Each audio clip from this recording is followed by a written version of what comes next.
Hello, and welcome back to the Coup de Villa channel. I'm Scott Cooper, and I'm here with Noah Fisher. We got Tommy Lazaridis back from the USA, and special guest Owen Thompson from Villa on Tour to talk about Aston Villa versus West Ham United from Sunday. Yes, the winning run continues. We're breaking records left, right, and center, and we will be getting into all of that and plenty more after this.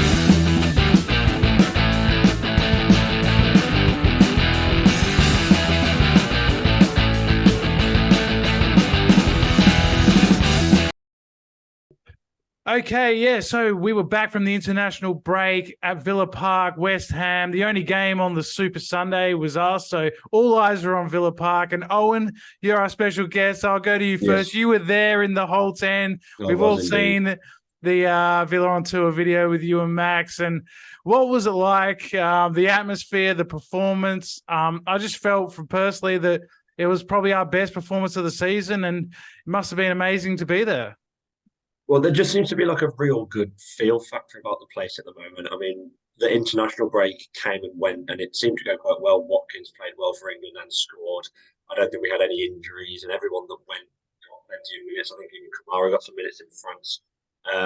But yeah, on Sunday, I think I was on edge, as I always am. I wasn't sure how it was going to go because we have a horrid record against West Ham. But of course, yeah. Yeah, we were fine. We played really well, I thought. We had a little bit of a wobble when they score, and I was thinking this could go either way here. But it's nice to see that when we concede, even when we are winning, we don't just cave in like we've done under previous managers, time and time again, where we just put our foot down. And I'm sure, like you said on the video, Watkins was in, and we were thinking he was going to score at this point because he's in form at the moment. He knows where the net is, and yeah, from there we kicked on. And overall, it was just a brilliant team performance. Yes, it really was. And Tommy, so good to have you back, buddy. And I hope you had a great time in the US. But, how did you find this game? Because in the first half, I thought we were passing the ball around well. We were keeping possession, good patterns of play. Kamara, McGinn, and Douglas Luiz, well, he just can't stop scoring. I think I'm front running with my Player of the Year prediction, saying Dougie's going to do it back-to-back, Scotty. So I'm willing to concede defeat on the other match day predictions for the rest of the year.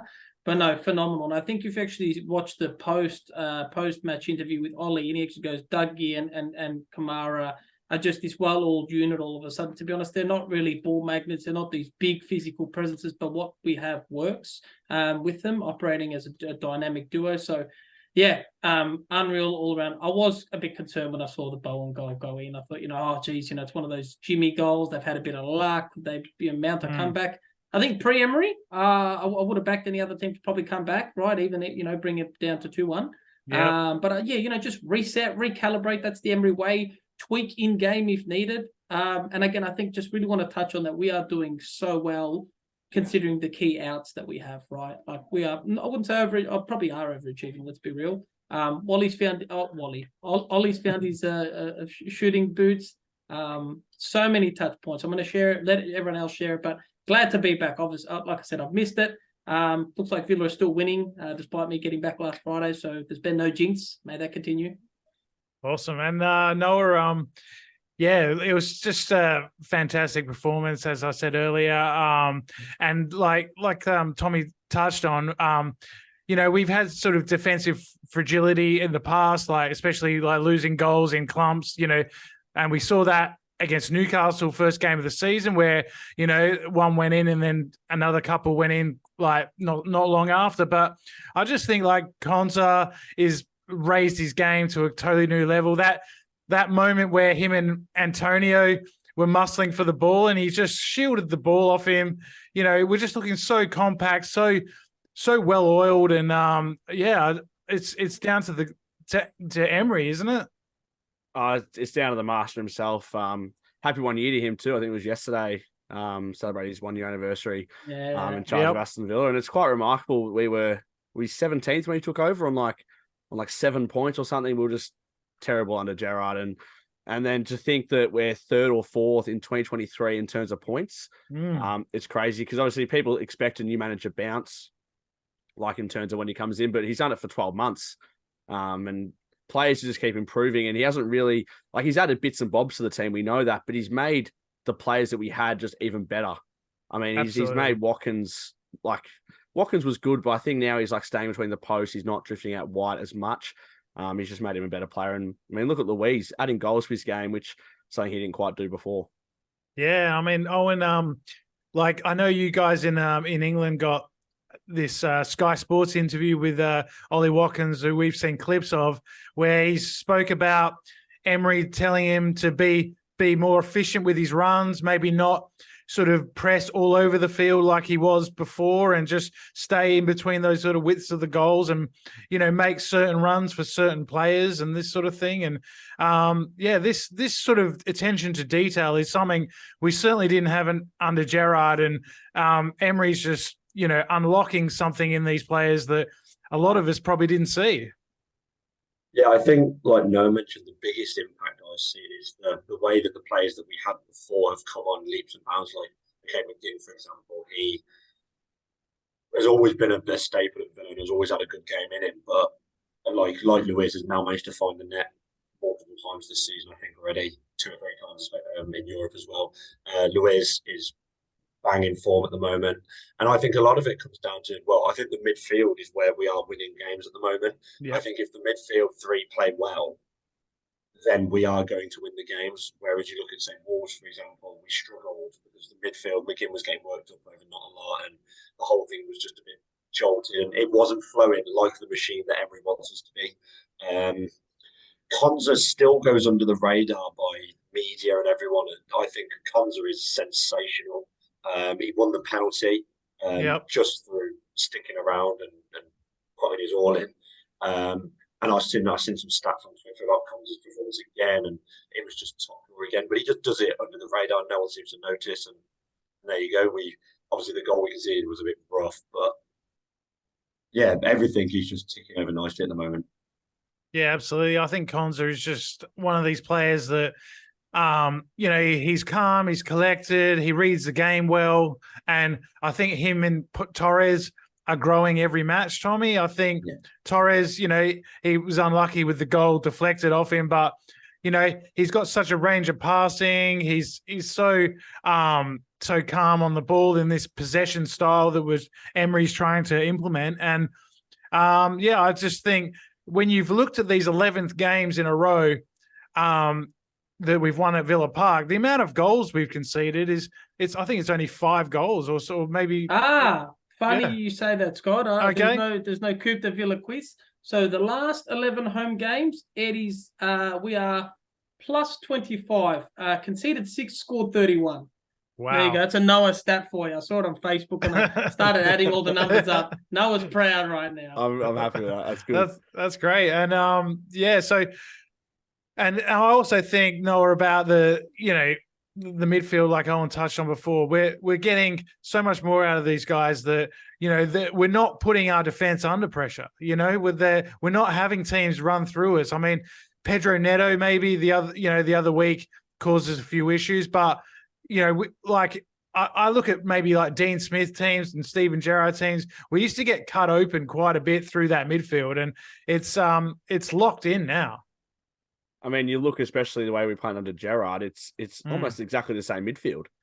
It's just all down to the game plan of Unai Emery. And I know when we defend, I know opposition fans absolutely hate it when we drop back to like a back 6 or a back 7 sometimes, but it's what you have to do to win football matches. At the end of the day, you play to win, and you got to win it at all costs. And I was it McGinn that used to play at right back?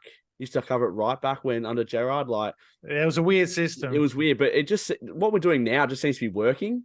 And I don't know what's different about Luiz, but he's always had this ability in him, and now he's really starting to show what he's about. And I think missing out on the Brazil squad would have really hurt him, and I think he wants to prove a point because he should be playing for Brazil. I think he will in the next squad. Yeah, I think so. Do you think it has anything to do? Sorry, Scott. Go on. Go ahead. Do you reckon it has anything to do with him breaking up with Lehmann, because he's taking his game to a new level? I'm not being a smart ass. That's the spotlight he was getting with her, and she's probably got a lot of eyes. She's probably getting hammered from the prime duo. What was it, KSI and Logan Paul? So I wonder if his career's just gone the opposite way. Look, maybe he was feeling the pressure of having such a sort of high profile relationship. Who knows? But what I mean? He's certainly unlocked something this season, and you know, Is it maybe all the is it all the extra fishing he's maybe been doing back in Brazil? That's what I think. Did anyone see that photo? Yeah, that's great. I love to fish. I love to fish. And seeing him sing like "Hi Ho Aston Villa" after the game and all that, it's so good. great. I mean, they all do it. You hear like Fabrizio Romano saying, "Oh, big clubs are starting to look at him and all this sort of stuff," but he seems so comfortable, and I think all the team does. I think a lot of this stuff about Tillemans as well. He came on obviously and got the assist for Bailey for the fourth goal, and he was you know celebrating with the crowd and all that, and all this talk about him not being happy and wanting out. I'm not really believing it. I think that he wants to get a place in this team, and because this club is going somewhere, and I think he wants to be a part of that. What do you think, Noah? I mean, who wouldn't want to be a part of the club at the moment? I mean, we've just won 11 at home in the Premier League. We have a great chance to make it a couple more with some games coming up against Luton. I know is one of them, and like that, we're just breaking records, and I can just see us winning something in some part of the season. Hopefully, the Conference League. I would absolutely love an FA Cup. It's been a long time since we've won that, and why not the Premier League? Go for a treble, do what Man City does. But who wouldn't want to be here? Like, we're just absolutely flying. I've got another Tommy prediction here, so we can rewind it back to here. I'm going to call it a year in advance. Tillemans to get sold back to Leicester when they come back up next season. Reuniting with your ex. Interesting. So you don't think that he's going to find a way into team? I think we'll solidify. Absolutely not. No, I think we'll solidify top four, bring in some really strong reinforcements, maybe another one or two, with Diaby's price tag, and I think we'll start to push from there. So I'm not saying he's deadwood, but I think we'll look to make money where we can. I mean, we're not afraid to sell our youth with buyback clauses, so anything's possible. Just a random prediction, just throwing it out there, Scott. Yeah, well, I love a Tommy prediction. That's what we're here for. And I said fifth. I think I said fifth. Actually, started the season, so I'm actually closest than anyone right now. Well, and fifth could be Champions League as well this season, which would be fantastic. And I think if that is the case, which everything sort of alludes to it will be, we are in that hunt big time with, maybe the likes of Tottenham, Newcastle, would be around that sort of same place. But I think why not? We can do it. I think the defense is what's really going to win it, Scott, right? They say offense wins games, defense wins championships. Brighton are just conceding left, right, and centre. Newcastle are conceding. Even just our home game form, right? It's just the momentum, to be honest, hope it never ends, but touch wood if it does. I think we'll just recalibrate back to business after that. Got some really favourable fixtures. Don't want to hijack the pod, right? I know that's probably coming up, but I think we've really got some winnable games coming ahead now, and really to push for top four, if not three. I know Spurs have. I think Spurs have Man City. I think in 2 or 3 weeks as well. Yep, and we do have some winnable games, but we've also got a very packed schedule, Owen, and the next game, of course, AZ Alkmaar in the Europa Conference, and you will be there again. You're heading off later today. So tell me how excited you are for that, and how do you think we'll go? What sort of team will we see, and what are you expecting? Well, I'm certainly very excited. My bank account, on the other hand, isn't. So all these top 3, top 4 predictions, I'm thinking, oh God, we're going to have to do it all over again. No, I am very excited. I didn't spend too long in Warsaw. We were kind of in and out within about 24 hours, but this one we're going off today, so it should be really, really good. I expect changes. Hopefully not as many as there was in Warsaw. Yeah. I'm sure we'll touch on it eventually, but I'm not sure. A topic at the moment is Duran. He wasn't in the 11, or he wasn't in the 18, sorry, on Sunday, and then all his Instagram was gone very quiet, and all the Villa stuff's gone, and I'm not sure what's going on there. But I think, touching on Tillemans again, I think just getting the assist on Sunday would be a massive confidence boost for him, because you could tell he was trying and he just wasn't coming off. Same with someone like Zaniolo. He needs a goal in his game, and again, he'll come really good as well. I'm not sure how we're going to line up, really. You never know with Emery, especially in Europe and these cup competitions that really don't seem to take that seriously. I'd like to see changes. I think if we can win in Alkmaar, then I think we will top the group. There's a prediction for you. But I'd like to see changes, because it is going to be it's a heavy schedule. Every other week we're playing in Europe, and granted, we are only playing Luton on Sunday, but anyone in this league can give you a game of football. Luton showed that on Sunday, making Forest cave in it late on. And if we can make some changes, keep everyone ticking over, and eventually then the second string team that we put out will come good and we'll start winning games with them. But as for the trip itself, yeah, it should be really, really good. Plenty of time out there. There's a few of us going out there, so yeah, it should be quality. Yeah. Just a question from my side. So I was going to say, sorry, Scott, just a question from my side on, right? Like Villa Park's rocking, that's one thing. What's the away support like at these Europa games, right? Like it must be crazy scenes. Yeah, so obviously, well, the only ones we've done out of Europe so far was Hibs, which is it was a 45-minute flight for us, and I mean, we were 3-0 up in about 15 minutes, and it was more like a pre-season friendly. Warsaw, on the other hand, was different. Obviously, I think we scored after about 5 minutes to equalise, and the place went absolutely mental. I've not seen anything like it. That's right. But like UK fans, they like the whole pre-match. We spend hours drinking loads and having a good time before, and yeah, it is just a different vibe. And I think we've got a really small allocation for this game, but I think there's still 3,000 or 4,000 Villa going out there. To be fair, and a load of people are staying in Amsterdam and watching in bars and stuff like that. Crazy, obviously, right? at home it feels very tight knit with the fans, and everyone's just loving it. Away from home, it's just a completely different.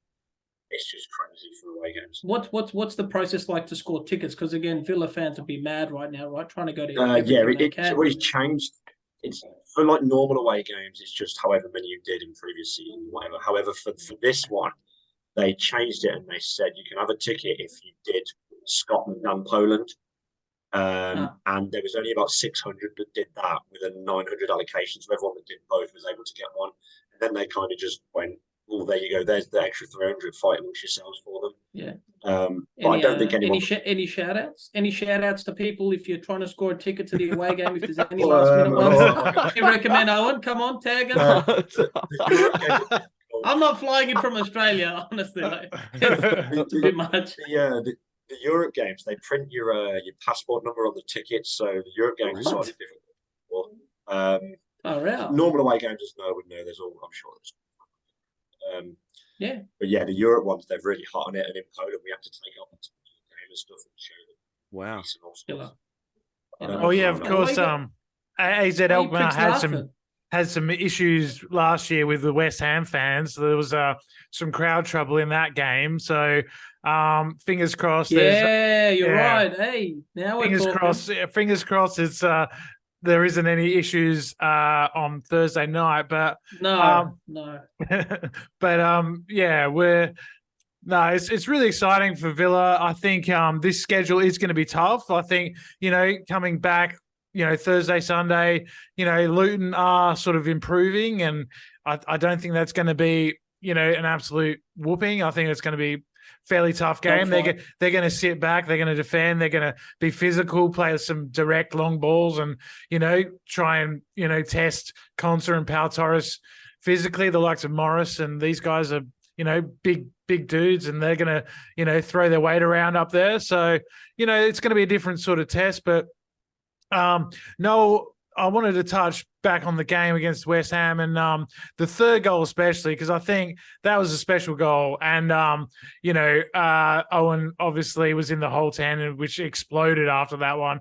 But the ball from McGinn and just the confidence from Molly is the next level, I think, because I think, me watching, I thought he was going to try and come on his right foot, right, and try and take a shot like that. But the confidence to do the step over, go back onto his left, and then the way he finished it, it's superb. Oh, it was outstanding. But I was watching the mini match. So obviously, the game started ridiculous hour here in Melbourne, and when they go to the highlight, it starts with Pau Torres in the other penalty box. I'm like, oh no, we've bottled a 2-goal lead here, right. And then his pass, his pass didn't do much justice. Pau Torres, I thought, oh no, we're still going to concede, but that pass from McGinn on an absolute plate for Ollie Watkins. That's what he does best. Like we've seen him do that a couple of times now, and I don't think I've actually seen him hit a ball on his left foot with that much power before. That was just absolutely twatted, and no one had a chance to save that. No, that was absolutely roofed, wasn't it, Tommy?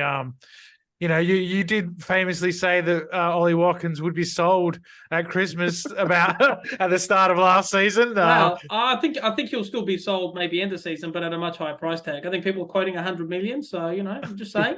I didn't say he'd get sold. I didn't say what reason, but I'm not gonna lie. I think right now it's a bit scary because when you start performing so consistently and so well, you start seeing a lot of rumors circulating very quick. Dougie, Ollie.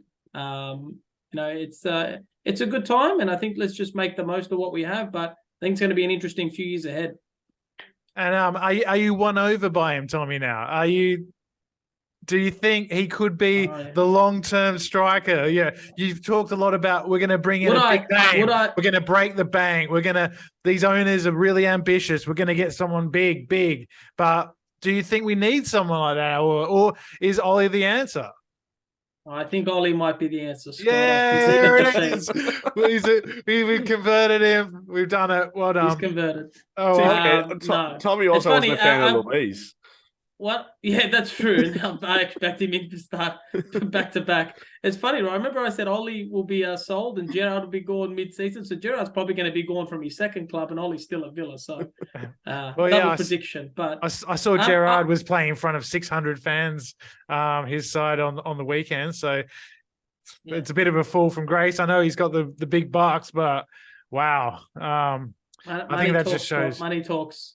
I actually saw again, just touching on the post-match interview with Ollie, and he actually walked through his kind of mindset leading up to that goal. And he goes, look, I was actually aiming near post left foot. He goes, I'm just going to blitz it. So I think he was going near post, but I don't think he expected to kick it that high. But I'll let you off, Ollie, because you're in Big Four, my favourite player. And I never doubted once. Well, that's it. I'd love to call out someone who just really accepts his role within the team and probably deserves a lot more praise. Leon Bailey. He's looking electric. He just put that defender on skates. And then I love they did a little thing where he was just reviewing his own goal. And he's like, put it in the top bins. He started laughing like Michael Jackson. It was just like a little child. And even just post-game, he done like up the Villa in his Jamaican accent. Yeah. He was having some banter with John McGinn on Instagram as well, which was hilarious. I said he's really bought in. And we stood by him with his injuries as well. Like, I know he's been hit and miss. And I know there were rumours circulating around potentially extending his contract. And a lot of fans saying he hasn't proven himself. And I really think that goal and just what he contributes with such little time. Could he warrant a starting spot? To be honest, I wouldn't be surprised, right? And we always know he scores at home. He's just allergic to scoring away. Do you think we could try? Do you think we could try maybe like Bailey on one side, Diaby on the other with Watkins? That would be kind of frightening, right? Who do you bring off the bench, Scott? Then that's the problem, right? Because, Zaniolo, I guess. Yeah, and to be honest, look, full credit for Zaniolo. Feel like he's just an absolute professional with all this betting stuff going on in the back. I think Villa have probably assessed the situation, and he's probably been super transparent because it looks like Tonali's in a bit of hot water. I think Zaniolo was betting on other games, from what I'm hearing. Again, it sounded like he was betting on poker and sort of thing, and that would be on an illegal site, which would be a fine at the most. Like he wasn't betting on football. And if that's, the truth, and I guess we got to believe him until any evidence comes up to the contrary. But I think Emery putting him in straight away was, just good. Yep. I think that's standing by your place. And look, like I said, hope all goes well. But worst case, he's only on a loan, right? I think Newcastle will be spewing with Tonali what's happening right now. And Noah, sorry. I was just saying, going back, I think Bailey will have a big impact against AZ. 100%. And he's looking slimmer. He's looking a bit slimmer. He's looking sharp. Honestly, he's doing. No, it's not from malnourishment. It's from working hard. Don't be racist. Seriously. Come on, mate. Fucking hell. Anyway, no, I said he's looking sharp. He's looking good. And I think it'll be actually Bailey and Zaniolo that'll alternate. But I think, Zaniolo looked well. I don't think he was being as selfish. Had some involvement, for Luiz's first strike. So, team's looking red hot. I think we could just chop and change and anything would work right now. Yeah, Owen, what are you thinking about Zaniolo? Because he's one of the sort of players that probably hasn't won over all Villa fans, but I think his involvement in the first goal, like Tommy said, he seems to just back up defenders. They seem to be scared when he's got the ball at his feet because, he is both-footed. He's got a trick in him, and he did quite well to set up Ollie, who set up Douglas Luiz for that first goal. Yeah, I think, like I said earlier, he just needs a goal and then he really will come good. I appreciate he hasn't won fans over yet, but I like how he drives at defenders. Maybe it's not as quick or as elegant as for example. But yeah, like you said, defenders do seem to be scared when he's going at them.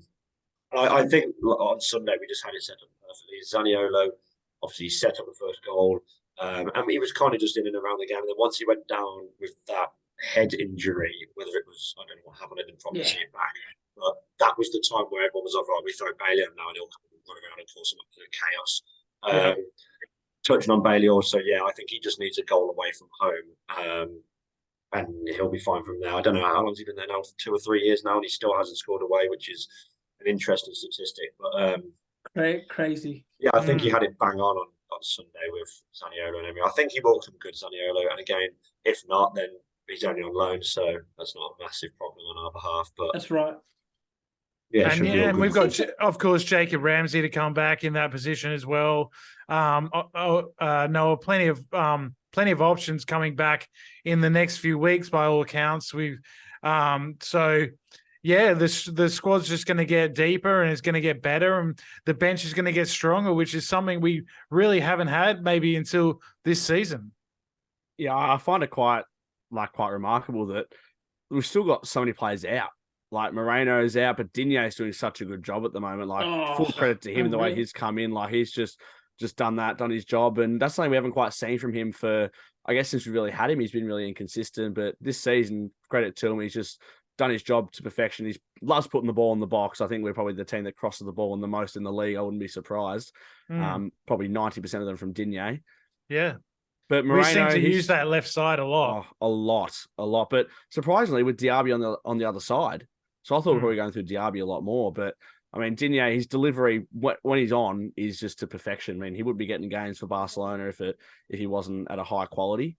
Obviously, Jacob Ramsey coming back in, hopefully soon. It was quite weird, that, because he played against Brighton and then just got injured, I think, in that game, or might have been in training. But I can't wait for him to come back in, because, obviously, one of our own, we love to see it. And, his potential's through the roof at the moment. Hopefully get an England cap hopefully soon for him. That'd be great to see. And another one we haven't touched on, Tommy, is Matty Cash.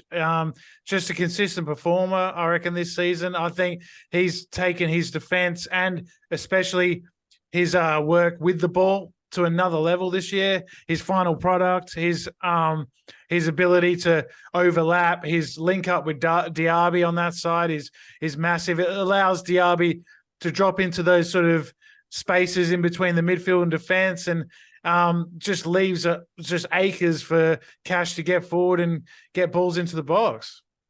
Unreal, mate. As I've always said, Matty Money. Sorry, no, it just told me to say it. I was trying not to piss myself laughing. It's great to see that he's improved his defense again, right? I mean, we're probably slating him a bit last year, and I think he was focusing too much on getting forward. Now he's just become like an official wing back, and he can really contribute in the front end. Just great to have him back, knowing that, we're safe on the right side. And then, down the middle, it's also difficult to get through. Digne's lifted his defense, and let's not forget that machine between the sticks, right? The team's performing well, and Martinez is barely getting in his spotlight. And also, I do feel bad for all the defenders, right? Like a sloppy goal, and, sloppy or not, Bowen's still a threat, no matter what you say. Little tiny warrior. He's scoring more than most from midfield. But I know it was offside, but that save he made at the start of the match, where it was incredible. I mean, it wouldn't have counted, but let's just say it was onside. That would have been a massive moment. And I think it's just mindset, right? It's just mindset, just saying, hey, you ain't getting through offside or not. And also, I don't really want it to go to review to really see if it's offside or not, right? I know it's a matter of millimeters now. They can narrow it down to. So, and I've got to know a stat for you. He hasn't conceded a goal for Argentina since the World Cup final. Ridiculous. What? Ridiculous. There you go. It's something like 9-10 games. Yeah, it's incredible. And that's got to do you some serious confidence. Again, just we still managed to keep him. Was it Inter who wanted to offer 20 million for him? I was like, mate, that's not even so many offers around. Yeah. What a piss take of an offer. He's on a pretty decent contract. And again, I'd love to be reviewing contracts right now and say who's got what clause and just start renegotiating. great to also see Ollie put pen to paper. Don't know if that was mentioned on the last pod, but you know, great to see him securing his long-term future. And at least that means we're getting a bigger bag for him if he does go, which obviously I hope he doesn't, because he's always been my favourite player. And I've never doubted him, Scott. All right. Well, let's quickly we'll touch on the women. They lost 4-2 to Tottenham, Noah, and it's not going well for them this season. There's been a bit of a drop off, and I think a lot of the other teams that were maybe below them have caught up as well. But yeah, that was disappointing to see. But you know, they've had a tough start of the season, so hopefully there's some more favourable fixtures coming up. And we'll get into the predictions as well, Noah, for AZ and then Luton on the weekend. So give me your predictions for those two matches. So I'll go for the AZ one first. I think there'll be a few changes, obviously, in the side. I still think we'll have a few strong players in if we need. Obviously, it's pretty much a must-win game. I think we really have to go there and get a win because our group's so tight. But I'm going to go a 3-1 Aston Villa win. I think we'll be up early and then they'll probably get a goal back and we'll probably chuck Olsen in goals or something when we get comfortable.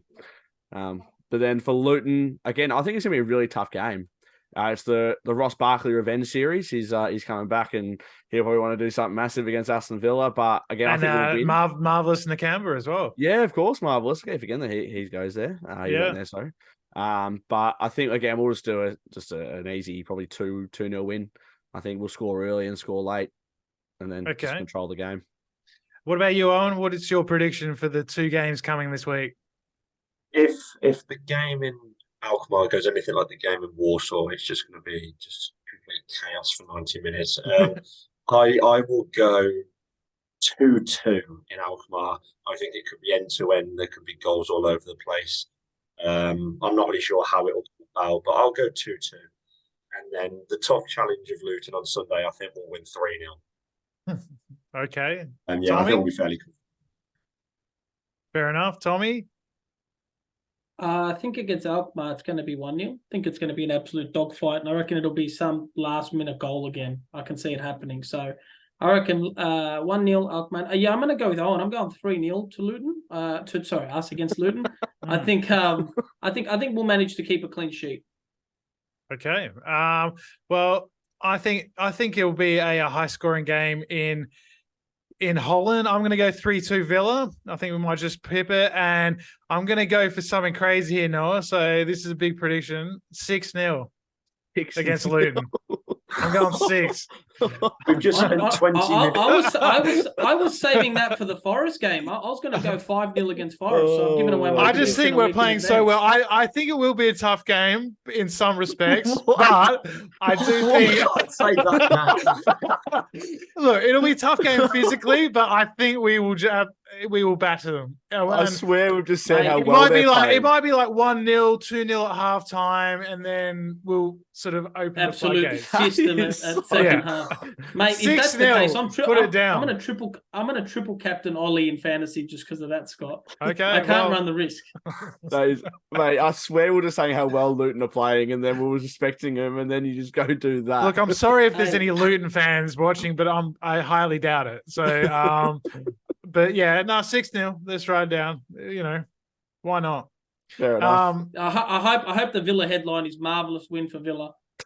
And we just want to say before we wrap up, thanks for all your support. We got some awesome questions from Roger. We could quickly do a few of them here. Go for it. So if you were going to go out for a meal with 2 members of the current Aston Villa squad, who would you want to accompany you and why? Oh, Jesus. Do you want me to go first? Yeah, sure. Who do I want to go out for dinner with? Go out with a couple of beers with I'd say players. Emi Martinez. I think I'd like to have a couple of beers with. Yep. And he's psychologist. And I think I would like to have a beer with, I'm going to say Moussa Diaby. I don't know why. Just think he's a bit quiet. Yeah. Try, see what he's like after a couple of beers and unravel it and see what he's like. I like what about you, Owen? How you've not mentioned John McGinn is unbelievable. Yeah. John McGinn is the first name down. John McGinn, and I would have gone with Martinez as well. I think they're both absolute characters. Awesome. Tommy? I'm going to go with Matty Cash because I know he featured on Stephen Hendry's Q-Tips, and if there's a bar, there's a pool table, and Matty can play, and I love a game of pool, and John McGinn. I think Cash and John McGinn, two absolute lads. I'm going to say John. I'm going to say John McGinn, but to be different, I think Cash and Emmy are great shouts, but I'm going to say Leon Bailey. I reckon he'd be a good time. Yes. We'd go out, we'd be dancing all night. Mate, you've got your weed supplier sorted. Take him, the 100%. Good shit. He'd look after you, I reckon. Come on, Scotty man. What else we got here? Where's Muhammad Adam? Muhammad, are you alive? Can we send a search and rescue? Okay, it says now that we are 20% through the season, which players would you give a gold star to based on their performance? Pick a defender, a midfielder, and an attacker. Can I go first? You go first, Tommy. Go, Tommy. Concert McGinn and fucking Diaby. Fuck you, Watkins. No, I'm kidding. I think Diaby's been the difference that I think has contributed to Ollie's success. So I'm going to give Diaby some points. That's good. Yeah, Owen. I'll go Konza. You can give it to any of the midfielders, to be fair. I'll go Luiz because of his goals. Yeah. But again, Kamara just sweeps up every single time. But no, I'll go Luiz. And then I'll go Watkins because he's come good and he can't stop scoring at the moment. I'm going to go something different. I'm going to go Digne. I think that no one saw his performances coming, so I'll give him a gold star. I mean, you could give it to the whole back four, back five Martinez as well. I think everyone kind of deserves one. Yeah. Midfield, I was going to go Luiz, so I'll stick with that. And I'm going to go Watkins as well. They're probably two locks. Okay, I'm going to go Konza, McGinn, and Diaby. I think they've been the best, in my opinion, in the three Lions.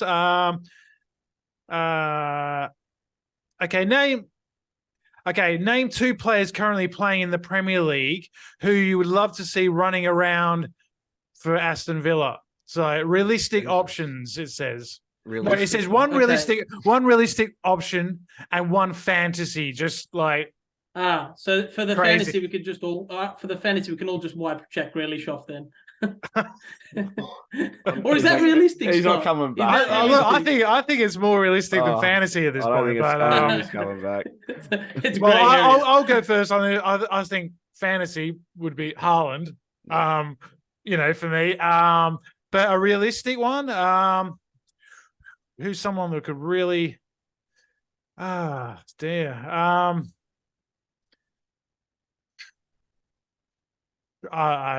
don't really know. Neto. I'd like to see Neto. There you go. Oh, yes. Good call. We need that too. Anyone else? Got a couple? I had someone lined up. I was going to go. I think. Oh, you go, Owen. You go. Go on. Maybe not so much realistic now, but because he's come really good this season, and the rest of the league and stuff can see how good he is. Madison. Is that fantasy or Well, I mean, or realistic? As you will. Realistic when he was at Leicester, but now he's a bit of a fantasy. But he really doesn't like Villa, I don't think. No, he's a Coventry fan, isn't he? Coventry fan. Yeah. So Madison and one that's maybe more realistic. That's the realistic one's tough. Yeah. Yeah. Come back to me on that. I'll have a think if I get one shot. I don't like these are probably borderline both, but I don't know which one's which. So maybe realistic. I'd actually say Maguire. I think he's been half decent, and I still think it's always nice to have some reinforcement. He'd probably warrant a starting spot. Fantasy / potentially was I think Bowen, right? Aren't his parents Villa fans? He's a Villa boy. I think they were. So that's a good shout. And he's got a big price tag, and he delivers a lot from midfield. I think those two. Awesome. I was going to say I always loved Kevin De Bruyne. I just love his passing range. I just think he'd be one I wish was in a Villa shirt. That's impossible. No, there's fantasy, then there's De Bruyne. Yeah, I know. Well, Haaland. I did say Haaland. So and De Bruyne's done it for a decade nearly, though. That's the difference. For realistic, I reckon Cameron Archer. I like that is quite realistic considering we've got a buyback clause. That's the only one I could think of, really, like that could possibly. being realistic. All right, so this one's for Scott? Tommy. Tommy. Yeah, it says,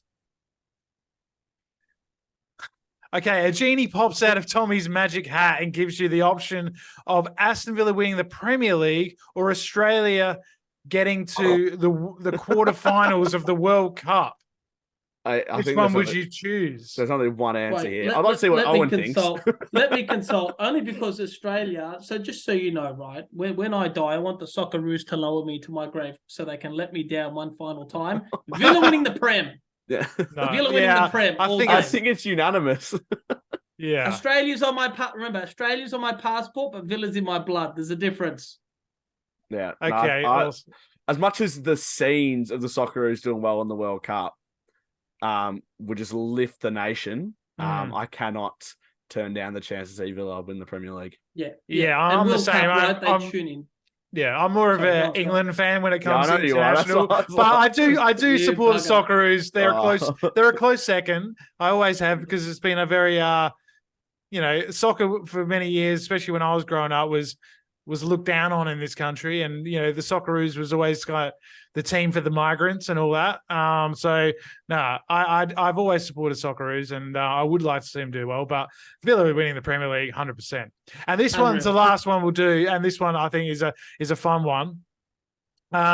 If you were confronted by 3 hairy knuckle dragging Birmingham City supporters in a dark alley, which 2 players from the current squad would you like to back you up, and why?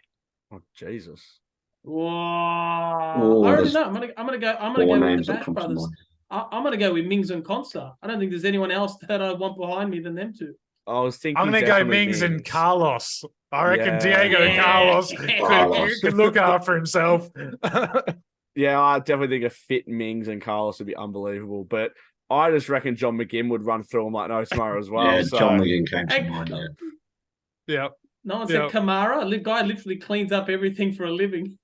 Yeah, he comes in and does the work afterwards. He'll do the work afterwards. McGinn bashes him and Kamara's just cleaning the floor as he does. I reckon Emi Martinez would be fairly handy as well. There's so many. Emi and Carlos would be a dangerous duo. I just can't believe, by the way, on a different note, that Birmingham sacked their manager and they're in 5th in the championship. I know, and Rooney lost his first match to Carrick's Middlesbrough. So yeah, Birmingham City doing Birmingham City things. Like it's just it's crazy. Carrick's doing a decent job at Middlesbrough. I think he is. Yeah, they've won 7 or 8 in a row. Yeah, have they really? Yeah. They were bottom, I think. Yeah, they started really badly. Well, Ipswich and Leicester have just jetted off from the pack, so it'd be interesting to see who finishes 3rd. Really, that's all that's left. But it's a long season, as we'd know. Oh, we've been there, done that. Yeah, for sure. I'm glad we're out of that fucking league. That was awful. It's just like such a bum fight. Just like so many games, so many. Yeah. Were you at this Charles Dickens that time when we got promoted with Kozo and everyone? Yeah, it probably was when we the player final. Yeah, that was a great night. Final, yeah. I remember. I booked a room in the city because I had to be at work at like 8. And the game didn't finish till 4, so I just walked to my room at Docklands, got it for like $90. They actually gave breakfast for $1, so I'm like, I guess we're doing breakfast in the morning. So $91, and then I slept till about 7:30, got up, showered, off to work. I think someone punched a hole in the roof that day. Someone punched a hole in the roof. Yes, I remember that. I remember that. They still let us back in. Yeah, I know. Anyway, all right, been great having Owen.